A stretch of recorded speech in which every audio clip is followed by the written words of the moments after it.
My elder sister once said that no daughter of the Sterling family would ever become a concubine. And so, as the legitimate second son, I entered the general's manor in her place.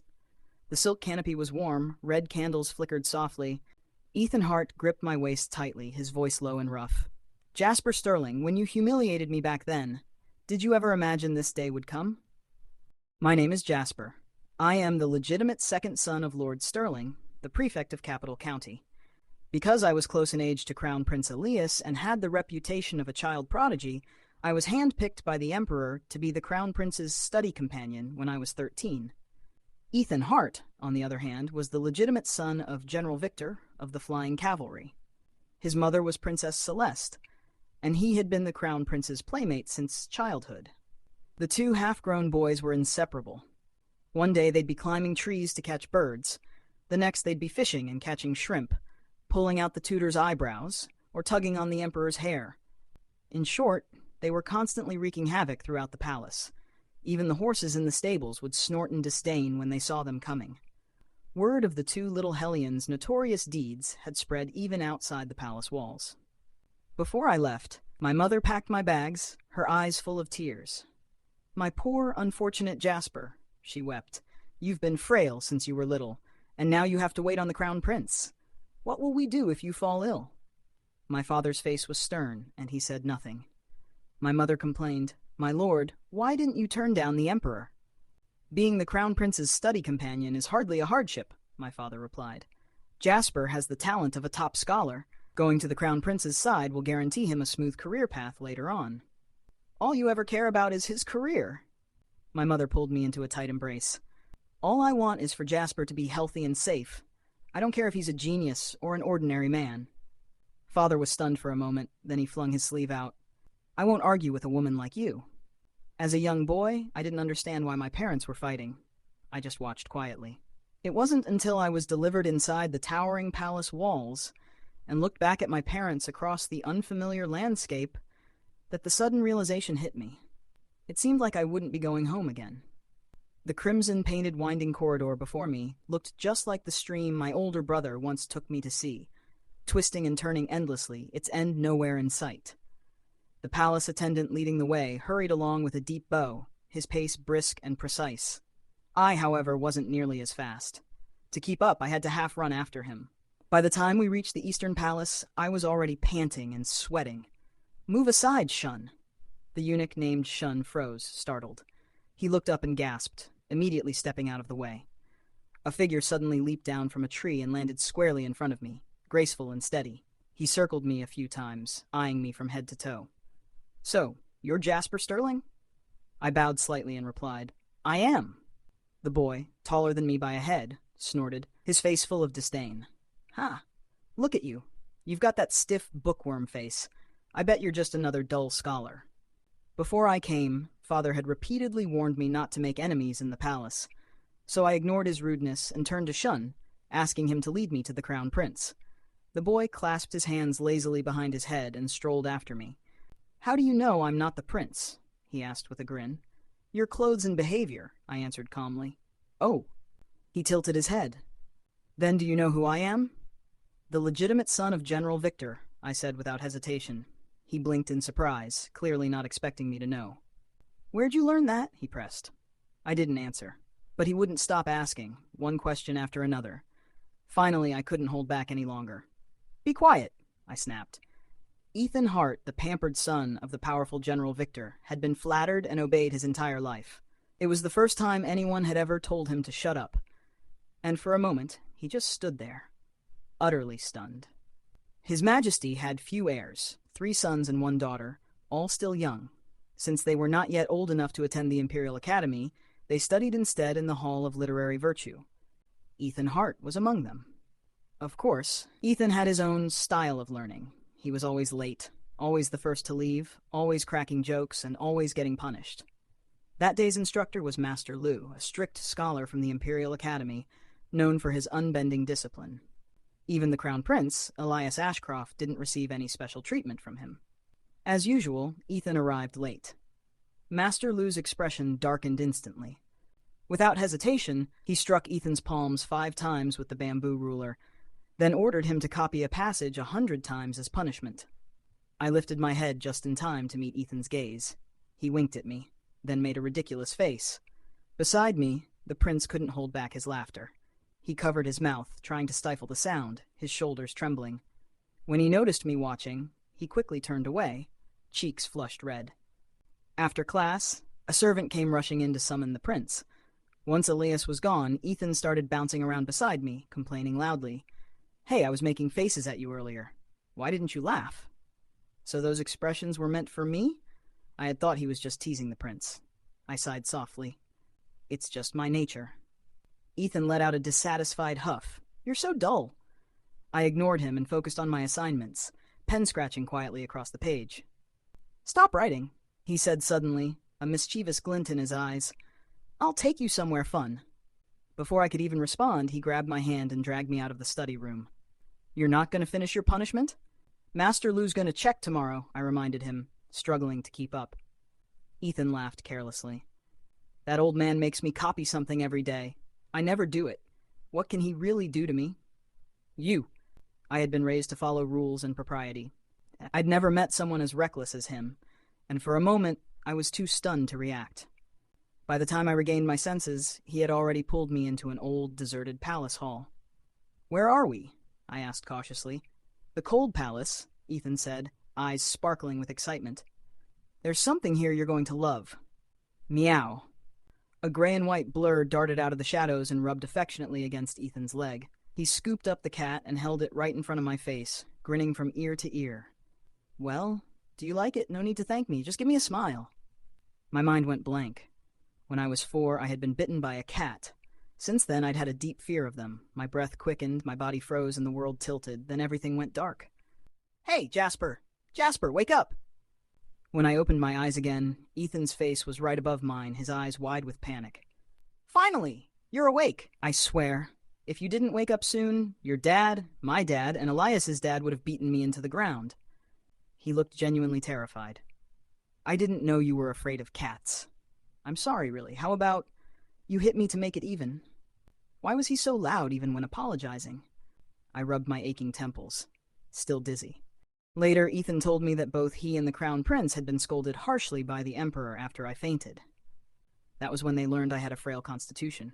After that day, whenever Ethan and the Prince went off to cause trouble, they'd always remember to take care of me, making sure I didn't get tired, hungry, or left behind. Even the palace servants began smiling kindly whenever they saw me. And the Empress herself once praised me warmly, because the 2 little troublemakers had finally started behaving. As the year came to an end, I was finally granted a short break. For the first time in months, I could enjoy the peace and quiet, free from Ethan Hart's daily chatter that had nearly driven me mad. My heart felt lighter than it had in a long while. On the 5th day of the new year, however, General Victor Hart unexpectedly arrived at our home, bringing his son with him. Civil officials and military generals rarely got along, so my father, Lord Sterling, was visibly stunned by their visit. Ethan, on the other hand, was beaming with his usual unrestrained energy. He ran straight toward me, his bright smile almost dazzling. "Jasper, I came to see you. Aren't you happy?" I stared at him for a moment, then replied slowly, "I prefer quiet." He didn't even realize I was calling him noisy. Instead, he scooted closer, his fingers playfully twirling a loose strand of my hair that had fallen over my chest. "I heard you were sick for several days?" I wanted to brush his hand away, but he suddenly caught mine instead. "Your hands are freezing," he murmured. I tried to pull back, but his grip only tightened. "Don't move. I'll warm them for you. You'll catch a cold again if you're not careful." He frowned slightly, genuine worry flickering in his eyes. "You're so weak, Jasper. What are you going to do in the future?" Then, almost without thinking, he added with a proud grin, "How about this? I'll protect you from now on." The sincerity in his eyes caught me off guard. For a brief moment, I forgot to breathe. "There's no need, young Master Hart," I said quietly. "The Sterlings have plenty of guards." "They're all hired hands," he protested. "I'm different. I don't need money." His expression was so serious, so determined, that I couldn't help but feel amused. I decided to tease him a little. Then, I asked with a faint smile, "What do you want, Ethan?" He froze, eyes widening. It was clear he hadn't thought that far ahead. His mind went completely blank. When he still didn't answer after a long silence, the amusement faded. I slipped my hand free and turned to leave, but he quickly stepped in front of me, pressing both hands on my shoulders to stop me. I don't want anything, he said hurriedly. Just smile for me. He swallowed nervously, then added with a soft laugh, I just want to see you smile. I lifted my gaze and met his eyes. There was no teasing in them this time, just pure, unguarded honesty. A quiet laugh escaped my lips. Fool. Ethan's eyes lit up like stars. Jasper, you smiled, he exclaimed, his whole face glowing with delight. Your smile is so pretty, like... He trailed off, scratching his head, clearly struggling to find the right words. I waited patiently, lips still curved faintly. Then, suddenly, he pointed toward the sky, where the thin veil of clouds drifted across a crescent moon, and his grin bloomed, bright and boyish. Like the moon tonight, he said. After the Lantern Festival, I returned to the palace once again. The Crown Prince, Elias Ashcroft, sat with his chin propped on one hand, sighing heavily. He said that Ethan Hart had gone to formally apprentice under a martial arts master. Now I have no one left to get into trouble with, he lamented, his tone full of exaggerated misery. But Ethan didn't disappear completely. Every few days he would somehow sneak his way into the Eastern Palace, staying for a while before rushing off again. Each time he brought me something new, small gifts he'd found or made himself. Sometimes it was a grasshopper woven from reeds, sometimes a wildflower from who knows where. Sometimes an oddly shaped goose feather or a pebble that looked like a dragon. The prince would roll his eyes so hard I feared they'd get stuck. Can you please stop bringing Jasper this junk, he groaned. These are treasures. I picked them carefully. Ethan snapped back, offended. Then, turning toward me, he asked with visible frustration, You don't like them? How was I supposed to answer that? After a pause, I said honestly, I wouldn't say I like or dislike them. Elias immediately gave him a smug, See, told you so look. But, I added softly, when you give them to me, I'm happy. Ethan froze, then broke into a grin so bright it nearly lit up the room. The prince groaned, covering his face with one hand. Honestly, Ethan, have a little dignity. The crown prince was called away by the attendants, leaving only Ethan Hart and me in the room. He asked softly, Can you help me apply the medicine? The young man took off his robe, revealing a lean, muscular chest. Compared to my thin and fragile frame, the difference between us was like heaven and earth. Jealous? His eyes gleamed with playful mockery. I scoffed, pretending indifference. We're both men. What's there to be jealous of? But that wasn't the truth, and we both knew it. Ethan chuckled quietly and lay down on the bed, exposing his back, covered in bruises and wounds. There wasn't a single uninjured patch of skin. My chest tightened painfully. What happened to you? His voice came muffled through the pillow. Just some training with my master. I reached out, my fingers brushing gently over the scars. Hiss! He shivered from the touch. Does it hurt? A little, he stammered, voice trembling slightly.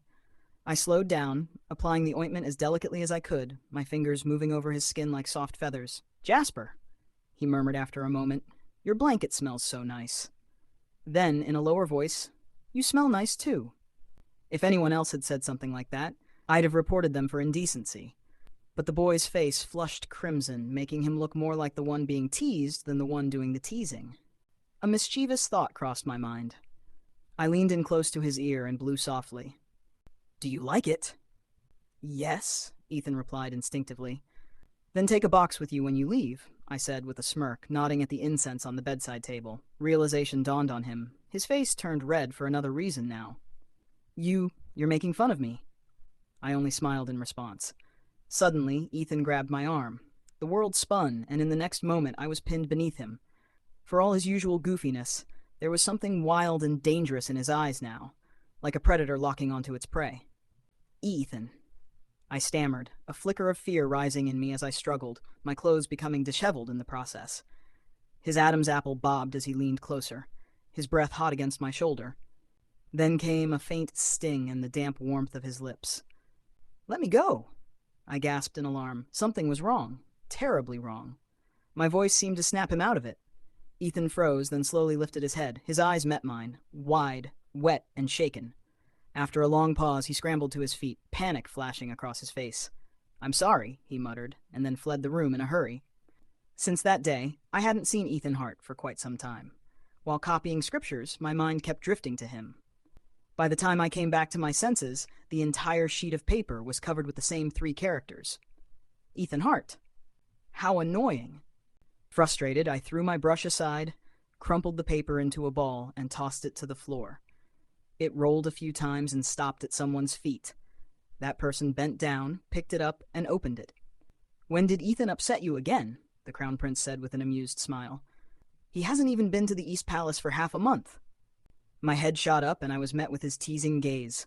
My face instantly flushed red and I didn't know how to respond.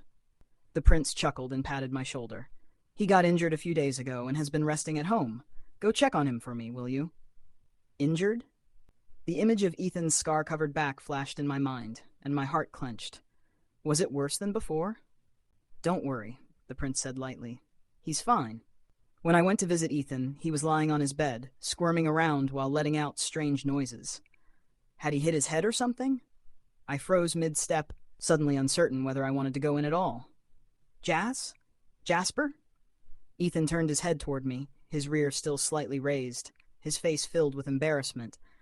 The sight was so ridiculous I couldn't help but laugh. His cheeks turned crimson as he sat up, scratching his head and letting out a few awkward chuckles. Then, licking his lips, he asked, "Jasper, did you come here just to see me?" "No," I replied flatly as I poured him a cup of water.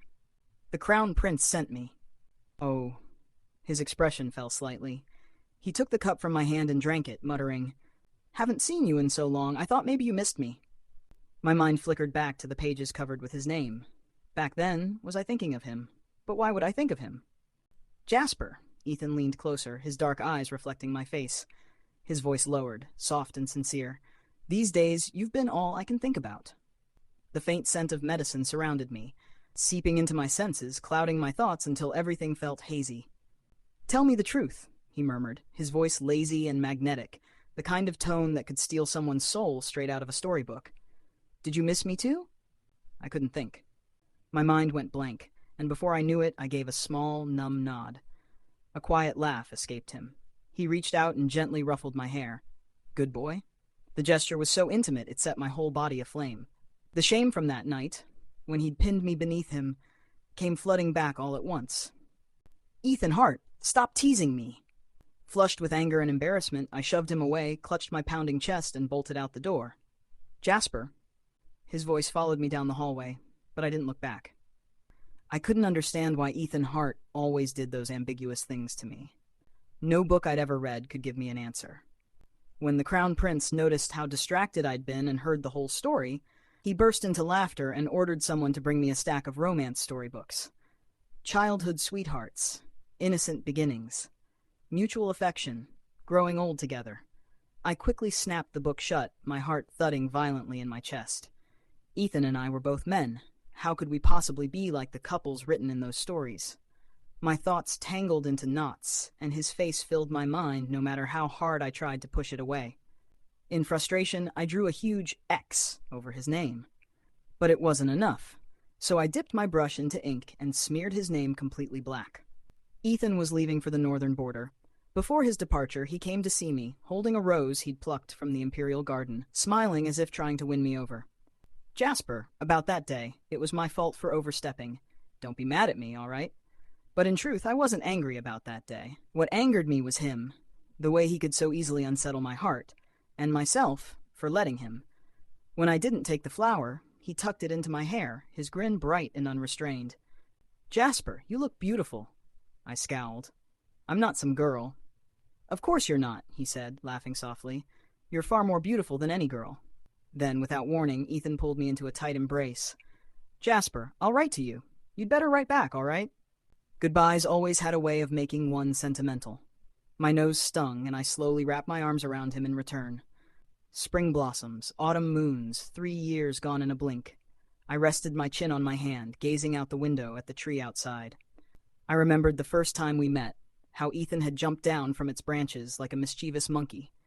I remembered him plucking a fruit, washing it clean, and handing it to me with that familiar smile. Ethan Hart. Ethan Hart. I shook my head, forcing myself to focus on reading. 2 hearts long for each other. Spring does not know it. Who shall I confess these tender thoughts to? The poets of old used their verses to pour out their yearning, and through their words I finally began to understand my own. He said he would write to me, but I never received a single letter. And yet I wrote to him every month, without fail. Over these years, I have come to understand my own heart. But what about his? Was it just youthful foolishness for him, or was it something deeper, something real? In the dead of night, a rustling at the window jolted me awake. Jasper. Someone tapped softly on the glass. Could it be him? My tense body loosened without me thinking, and I stared at the window in disbelief. The next moment, the window slid open and a figure flew in, carried by moonlight and a cool breeze. Under the pale light, I took him in. Taller, broader, less boyish and more hardened. A hint of roughness and the sharpness of someone who'd seen battle. He looked every inch the warrior he'd become. "So I knew you weren't asleep," he chuckled and walked slowly toward me. I stood frozen for a long time, breath caught in my throat. Ethan pinched my cheek. "Seeing me has made you silly with happiness, hasn't it?" The warmth of his touch proved this wasn't a dream. My nose prickled, my chest tightened. I slapped his hand away and snorted. "What lecher are you? Get out!" "Is that how cold you are?" he said in a teasing drawl. His careless tone made my temper flare. I grabbed my pillow and started hitting him over the head. He didn't fight back, he just watched me with smiling eyes. "Feel better? Get out!" Ethan blinked, looking wounded and dramatic. "I didn't sleep or rest for 3 days and nights just to see you. You're going to send me away? That's terribly unfair." "What business is that of mine?" I muttered. "Of course it's your business." He held out his hand, revealing a small pendant resting in his palm. "Jasper, happy birthday. I finally managed to make it this year." His smile was pure and unabashed, and it reached something inside me I'd been trying to ignore. I forced myself to take the pendant calmly. "Gift received. You can leave now." "Nope." He flopped onto my bed. "Jasper, have mercy. Let me stay one night. If I must go into the capital with the army and someone finds me here, I'll lose my head." I pushed him, but he didn't budge. Instead, he grabbed my hand. "Rogue," I snapped. He yawned, obviously exhausted, eyes heavy. He closed them slowly. "Go shower, you're filthy." "Don't be silly," he mumbled, then curled himself around me. He smelled different than he had as a child. The scent that surrounded him now was warmer, edged with smoke and leather and something that made my pulse race. Even breathing felt hot. "Jasper, have you missed me? I missed you so much." "Several times I thought I'd die. Just thinking of your face made me feel I had to live on," he said, voice low. "If I'd died, I'd never have seen you smile again," he continued, then sighed. "Do you understand how I feel?" For some reason, my nose went hot and tears started falling. "I wrote you so many letters. Why did you never answer a single one?" He panicked a little and hugged me tighter. "Don't cry, Jasper. When you cry, I don't know what to do. How about you hit me a few more times?" "Who wants to hit you?" I scoffed and rolled over, turning my back to him.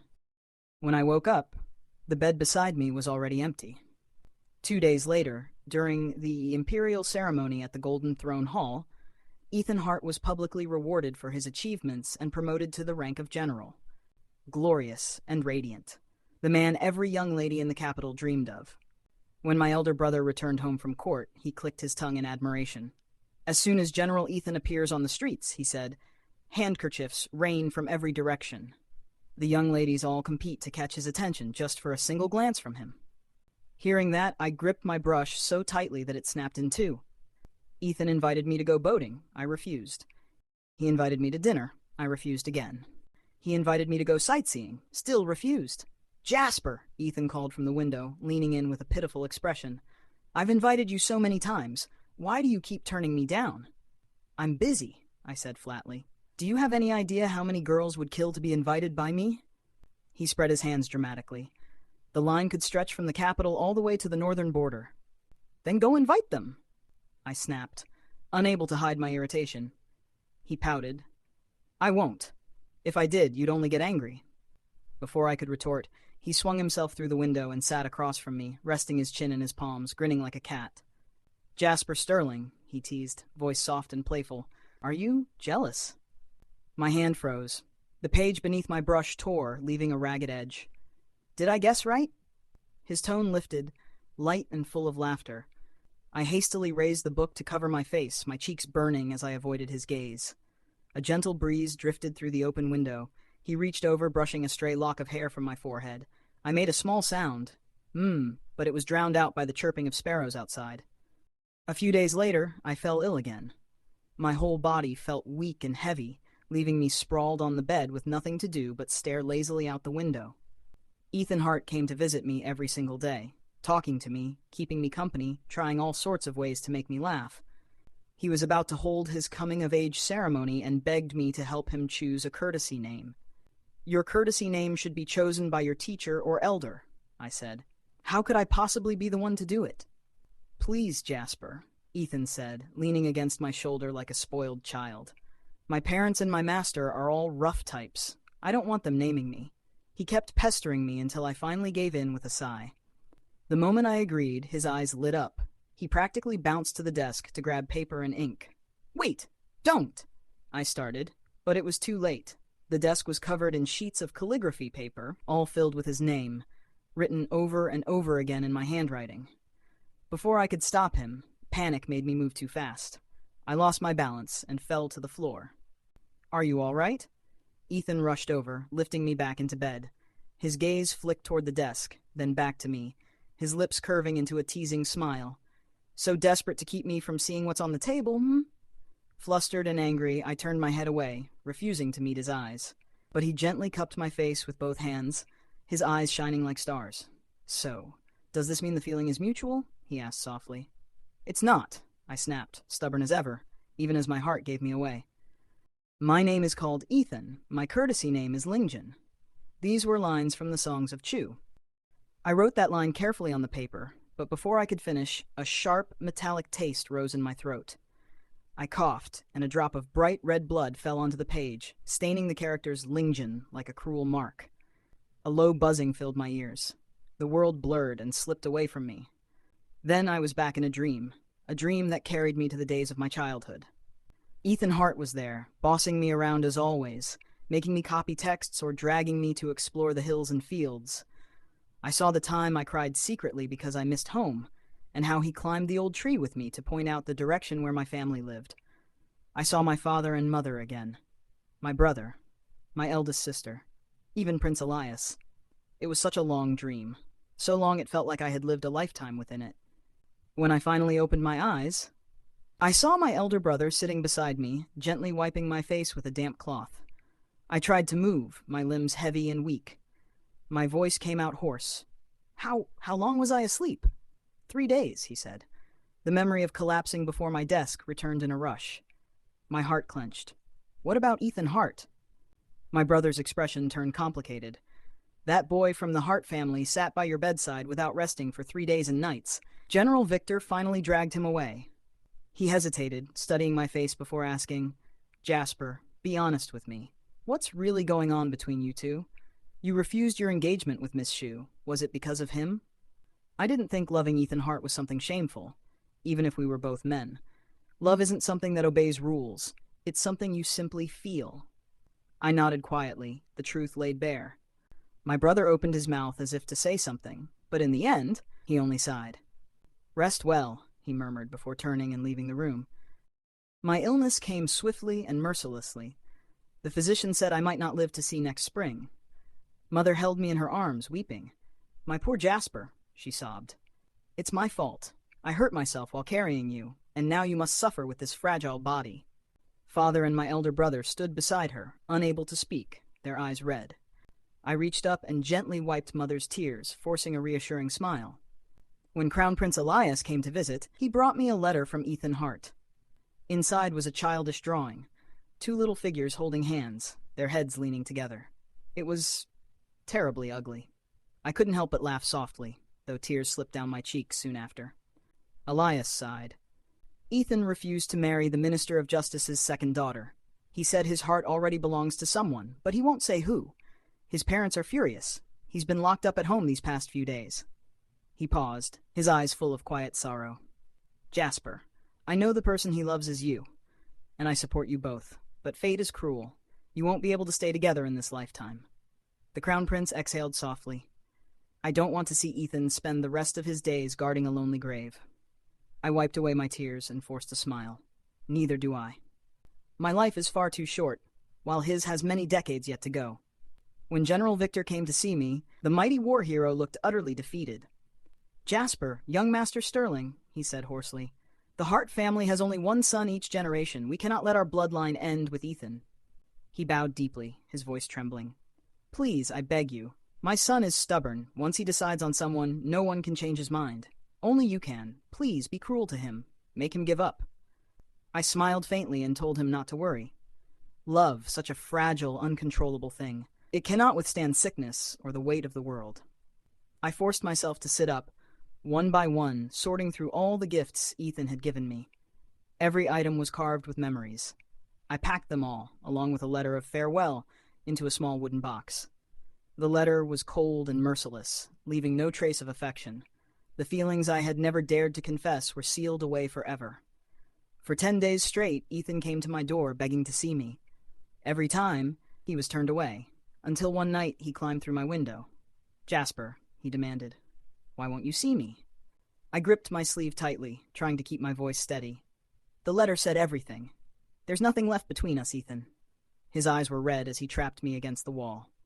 "You're lying. You love me. I know you do." I gave a cold laugh. "Ethan, I'm a man. How could I possibly love you? Don't delude yourself any longer." He slammed his fist into the wall beside me, the sound echoing through the room, then turned away. "Jasper," he said in a low, shaking voice, "you'll regret this." That was the last thing he ever said to me. As I watched his back disappear into the night, a faint, bitter smile crossed my lips. Ethan Hart. I don't have enough time left to regret anything. After that day, Ethan Hart joined the Northern Campaign to the desert frontiers. His bravery soon became the talk of the capital, his name mentioned in every conversation, every toast. As for me, I remained bedridden, frail, and fading, counting the days until my final breath. That winter, Crown Prince Elias sent a rare medicine, said to be a tribute from a northern tribe, capable of curing any illness. After taking it, my body truly began to recover, little by little, day by day. My parents thanked the Crown Prince profusely, but he only smiled and said there was someone else they should thank instead. I hesitated before asking softly, "Was it Ethan Hart?" Elias patted my shoulder gently, saying nothing. His silence was answer enough. A year later, the Northern Army returned triumphant. The streets of the capital overflowed with cheering crowds, everyone rushing to greet the heroes. At the very front rode a tall young man, broad-shouldered, strikingly handsome, his gaze sharp as a blade. He was no longer the reckless youth I remembered, but a man with the calm restraint of one who had seen too much. I stood hidden in the crowd, stealing a glance at him, never expecting our eyes to meet. For a fleeting heartbeat, our gazes locked. His eyes, however, were cold, so cold they made my blood run still, like the stare of a venomous serpent biding its time. Terrified, I turned and ran. In the Golden Throne Hall, the Emperor asked what reward Ethan wished for his service. He bowed and said, "Your Majesty, I wish to take Minister Sterling's daughter as my concubine." My father was stunned. The Sterling family had only one daughter. How could she be married off as a concubine? Naturally, he refused. Old General Victor, however, seemed delighted. After all, his son was already of age and had never shown interest in any woman before. "If Minister Sterling is unwilling," Ethan said with a casual smile, "then I won't insist. But, Your Majesty, what I truly wish for is to marry someone from the Sterling family. If the daughter won't do, then the son will." The Emperor barely stifled a laugh and told my father to consider it carefully. Either way, he said, a member of the Sterling family would wed Ethan Hart. And because it was a royal decree, even General Victor didn't dare object aloud, though his face was thunderous. He went to plead with my father, suggesting that perhaps my elder sister could marry Ethan instead, but my sister, proud and resolute, said coldly, "No daughter of the Sterling family will ever be anyone's concubine." And so the decision was made. I, the second son of House Sterling, entered the Hart residence as his spouse. Everyone knew it was Ethan's trap. The one he truly wanted was me. Mother wept endlessly. "My poor Jasper," she cried. "You're a man. How can you marry as someone's wife?" Father turned away, sighing heavily. "It's an imperial command. We cannot defy it." Mother clutched her chest in anguish. "What hatred does the Hart boy bear toward our family, that he must humiliate Jasper this way?" Father shook his head with a bitter sigh. This marriage was doomed to leave both families dissatisfied. But as for me, I couldn't untangle what I truly felt. I had been so close, just one step away from ranking first in all 3 imperial exams, from making a name for myself in the court. Yet a single imperial decree sealed my fate, ending my official career before it even began. I thought I would resent him. But strangely, I didn't. As the wedding day drew nearer, instead of anger, I only felt a growing unease. The bridal chamber was warm with the scent of burning candles. Crimson silk curtains swayed gently as golden light flickered across the room. Ethan Hart's hands gripped my waist tightly, his voice low and rough in my ear. "Jasper Sterling, when you humiliated me back then, did you ever imagine this day would come?" Pain coursed through my body, sharp and unrelenting, as if I were being torn apart. I stared blankly at the red canopy above, a single tear slipping from the corner of my eye. "It was I who wronged you back then, General," I whispered. "Now this marriage has cost me my future in court. I suppose we're even." "Even?" Ethan let out a cold laugh. "Jasper, I nearly died in the northern desert, searching for the medicine that saved your life." I turned my head weakly toward him. "Then what do you want me to do, General?" He got out of bed, retrieving a small porcelain bottle from the table, a wicked smile tugging at his lips. "I brought back a secret remedy from the north, said to let men bear children. Why don't we test it?" Before I could react, he pressed me down again, forcing the pill into me. I struggled instinctively, but it was useless. He leaned close, his breath hot against my skin, licking away the tears from my eyes. "Easy," he murmured. "Relax, or you'll hurt yourself." My mind grew hazy. My limbs felt heavy, as though a great weight had crushed me. Through the fog of exhaustion, fear, and confusion, I muttered weakly, "Ethan, stop bullying me." He let out a half-laugh, half-sigh, his breath brushing my ear. "Bullying you? When have I ever bullied you? Aside from that time I scared you with a cat when we were children. I didn't even know you were afraid of them." Tears welled up again as I clung to his hand, crying and protesting incoherently. "Ethan Hart, please. It hurts. I don't want to have children. I'm a man." He finally sighed in defeat. All right. You win." He wiped my tears away gently, his tone softening. "The childbearing medicine was fake, Jasper. If I cared that much about heirs, would I have married you?" I froze, the words slowly sinking in. Then he drew me into his arms, holding me close against his chest, his hand patting my back with quiet tenderness. "Jasper Sterling, my dearest Jasper," he whispered, voice low and steady, "I truly want to spend the rest of my life with you." I gazed into his eyes, filled with sincerity and love. A faint moonlight spilled through the silk curtains, falling across the tangled sheets and the quiet rhythm of 2 steady heartbeats. Ethan's arm remained wrapped around me, as if afraid I would vanish should he loosen his grip. His warmth seeped into my skin, steady and grounding. For the first time in years, I did not wake to pain, but to silence. Gentle, peaceful silence. He noticed I was awake before I even opened my eyes. "Does it still hurt?" His voice was hoarse, laced with worry. I shook my head slightly. Not as much as before. He brushed a stray lock of hair from my forehead and smiled. Not his usual confident grin, but something softer, almost shy. "Good." I hesitated, my fingers curling against the sheets. "You frightened me, Ethan, but you also saved me." My gaze lifted to meet his. "You really went to such lengths to find the medicine to save me?" He looked away, silent for a long time, before murmuring, "I didn't do enough. If I'd come back sooner, you wouldn't have suffered so much." "Then you would have died in the desert," I replied quietly. "That's not what I wanted." A faint smile ghosted across his lips. "So you did think of me?" I flushed. "You're insufferable." He laughed softly, the kind of laugh that made the room feel alive again. "If that's what it takes to hear you speak to me like this, then I'll gladly be insufferable forever." The days that followed were quieter than I expected. Ethan didn't demand anything of me. He rose early to train with his soldiers, yet every morning before leaving, he'd tuck the quilt around me like a man afraid I'd catch a chill.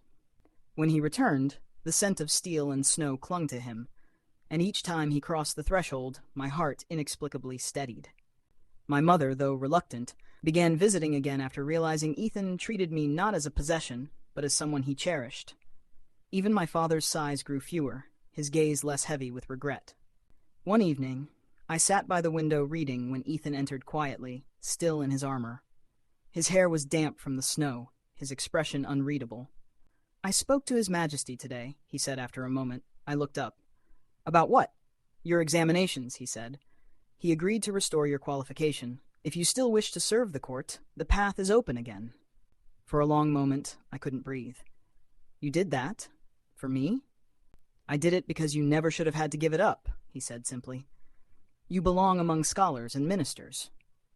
I stared at him, the same man who once stood before me full of anger and pain, now looking at me as though I were something precious he was afraid to damage. I set my book aside and crossed the room to him, my hands brushing the cold edge of his armor. Ethan Hart, when did you learn to say such things? He chuckled softly. When I realized love isn't about keeping someone beside you, it's about letting them choose to stay. My throat tightened. Then, I choose to stay. For a heartbeat, he froze, as if he wasn't sure he'd heard me right.